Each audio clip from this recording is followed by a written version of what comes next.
ವಕ್ಫ್ tribunal ನ್ಯಾಯಾಲಯದ ಆದೇಶಕ್ಕೆ don't care. ನಾಮಫಲಕ ಕಿತ್ತು ಹಾಕಿರುವವರ ವಿರುದ್ಧ ಕ್ರಮ ಜರುಗಿಸಲು ಜಿಲ್ಲಾ ರಕ್ಷಣಾಧಿಕಾರಿಗಳಿಗೆ ದೂರು.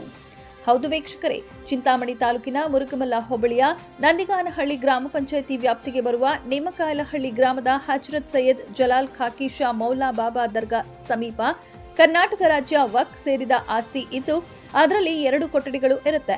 ಆ ವಕ್ಫ್ ಆಸ್ತಿಗೆ ಸೇರಿದ 2 ಕೊಠಡಿಗಳನ್ನು ಸದರಿ ಗ್ರಾಮದ ದಾದಾಪೀರ್ ಎಂಬುವರು ನೆಲಸಮಗೊಳಿಸಿ ಅಕ್ರಮವಾಗಿ ಕಟ್ಟಡ ನಿರ್ಮಾಣ ಮಾಡಲು ಮುಂದಾಗಿದ್ದು, ಇದನ್ನ ಪ್ರಶ್ನಿಸಿ ದರ್ಗಾ ಸಮಿತಿಯ ಅಧ್ಯಕ್ಷರು ಹಾಗೂ ವಕ್ಫ್ ಬೋರ್ಡ್ ಕರ್ನಾಟಕ ರಾಜ್ಯ ವಕ್ಫ್ ಟ್ರಿಬ್ಯುನಲ್ ಕೋರ್ಟ್ ಮೆಟ್ಟಿಲೇರಿದ್ದರು.